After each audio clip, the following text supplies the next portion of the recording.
Mandamus writ और न्यायिक आदेश हैं।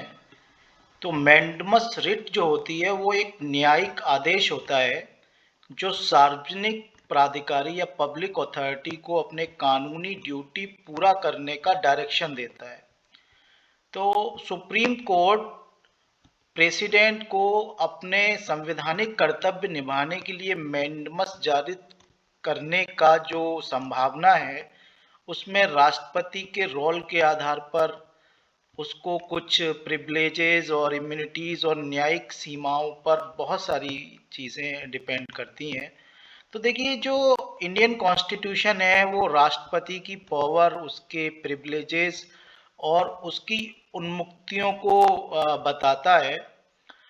और आर्टिकल 32 सुप्रीम कोर्ट को फंडामेंटल राइट को इश्यू करने के लिए मैंडमस जारी करने की पावर भी देता है। और सिमिलरली आर्टिकल 226 ये पावर हाई कोर्ट को देता है। तो देखिए, आर्टिकल जो 53 है वो ये बताता है कि कार्यकारी शक्ति या एग्जीक्यूटिव पावर राष्ट्रपति में वेस्ट होती है और वो इसका प्रयोग खुद करता है या अपने अधीनस्थ अधिकारियों के द्वारा करवाता है। तो इसके अलावा आर्टिकल 75 में ये बताया गया है कि ये जो कार्य किए जाते हैं वो मंत्री परिषद की सलाह पर किए जाते हैं।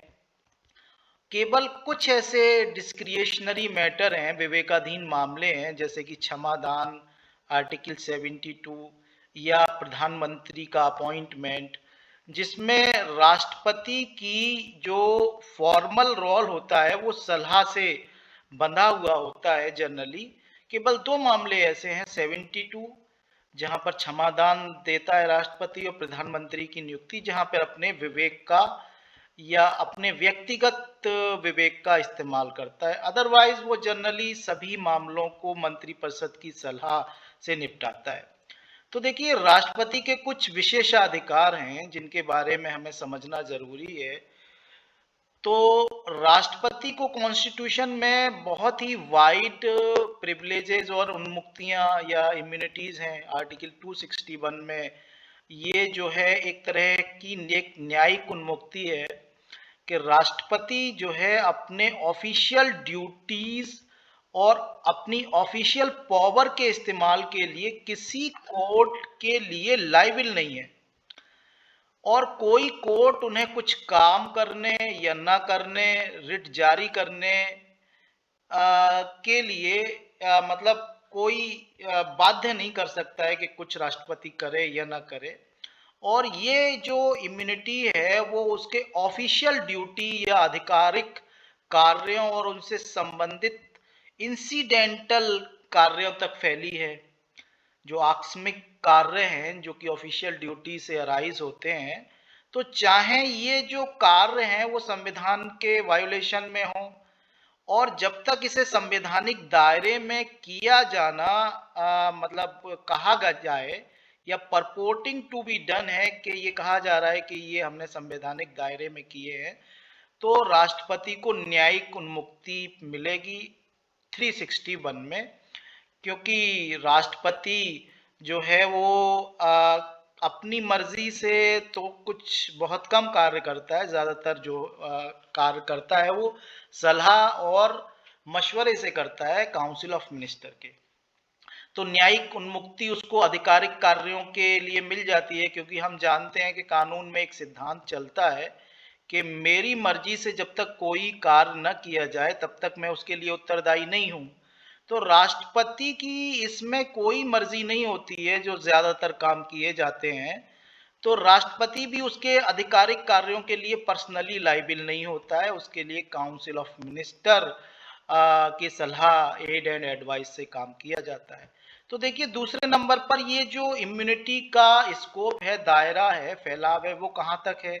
ये राष्ट्रपति की जो इम्यूनिटी है, छूट है, वो व्यक्तिगत है, ना कि जो कार्रवाई की जा रही है उस कार्रवाई को न्यायिक जांच से मुक्त करती है।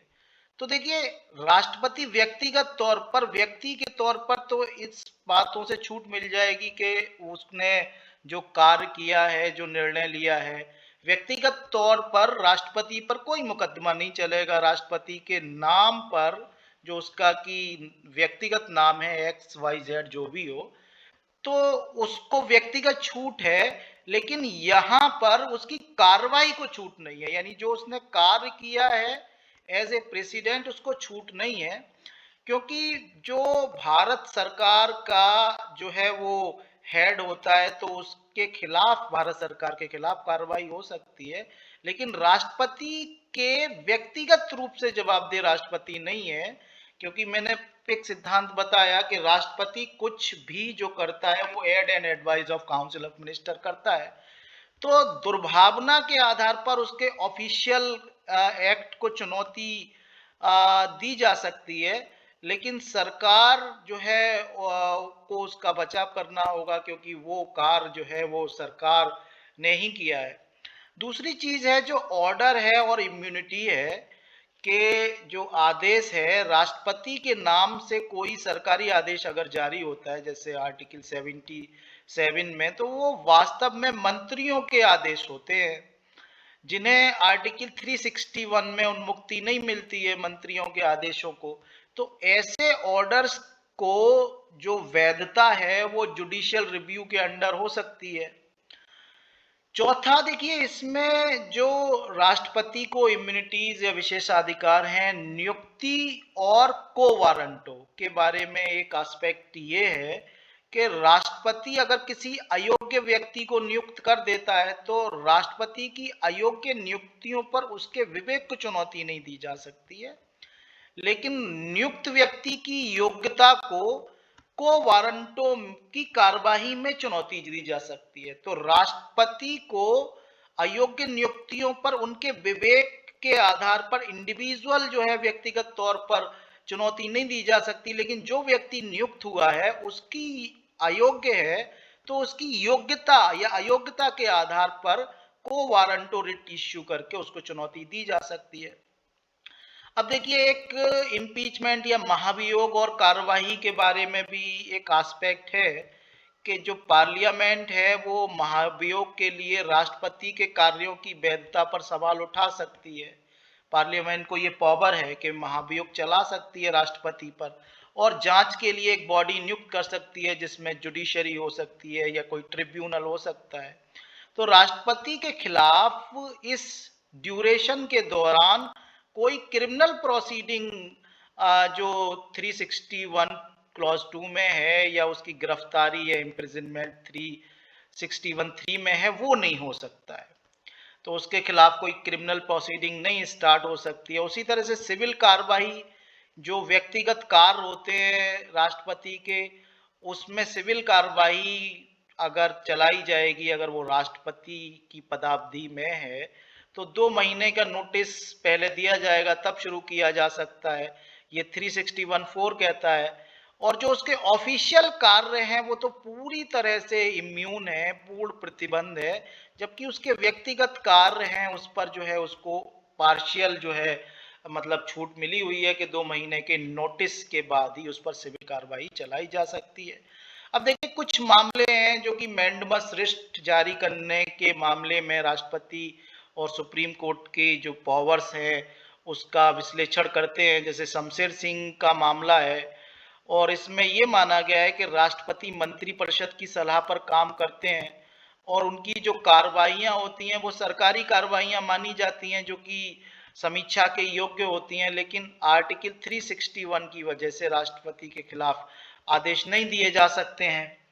तो देखिए, क्योंकि राष्ट्रपति मंत्रिपरिषद की सलाह पर काम करते हैं और सरकारी कार्रवाइयाँ, उनके कार्यों को सरकारी माना जाता है, लेकिन समीक्षा योग्य है, लेकिन राष्ट्रपति के खिलाफ आदेश नहीं होंगे। आदेश जो होंगे वो गवर्नमेंट के खिलाफ हो सकते हैं।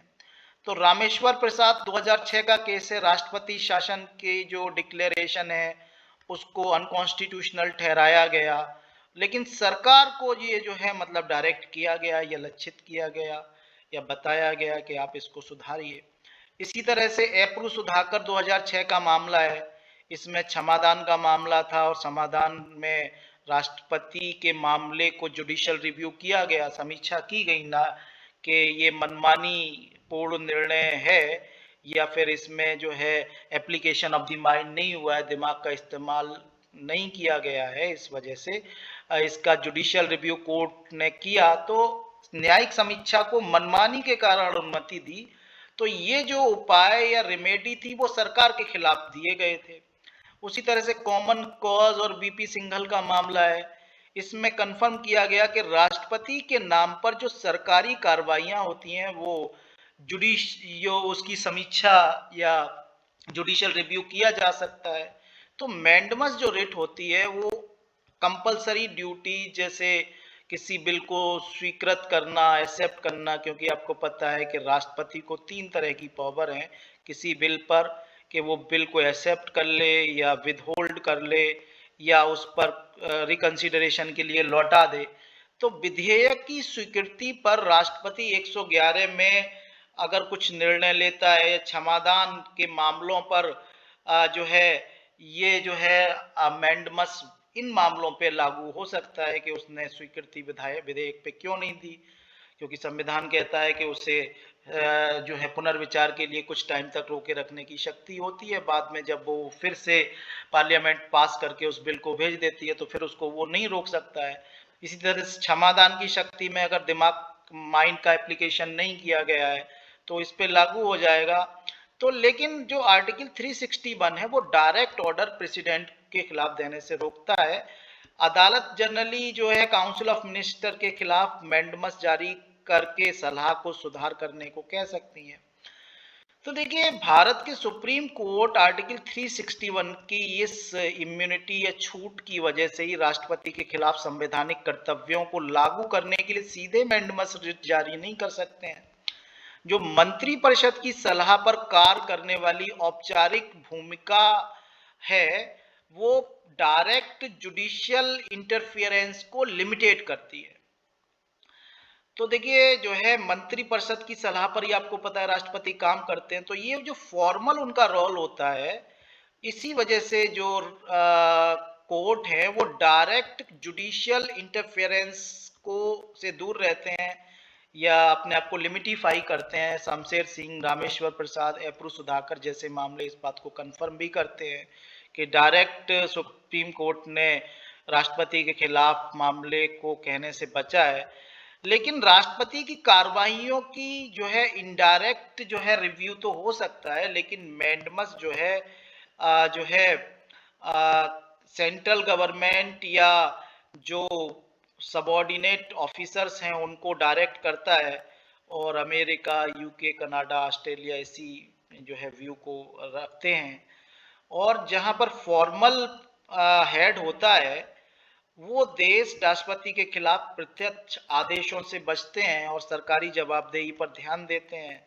राष्ट्रपति के संवैधानिक कर्तव्यों को लागू करने के लिए सुप्रीम कोर्ट जनरली मंत्रिपरिषद या केंद्र सरकार के खिलाफ मैंडमस जारी करेगा, जिससे राष्ट्रपति को जो छूट दी हुई है उसका सम्मान करते हुए संवैधानिक सिद्धांतों को कायम रखा जाएगा।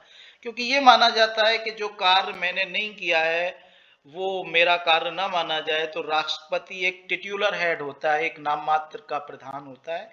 इसी वजह से जनरली उसकी छूट का सम्मान रखते हुए और एक प्रथम व्यक्ति किसी राष्ट्र का होने के नाते जनरली उसके खिलाफ मैंडमस इश्यू नहीं होता है, लेकिन ये मंत्रिपरिषद या केंद्र सरकार के खिलाफ इश्यू हो सकता है। Thank you very much.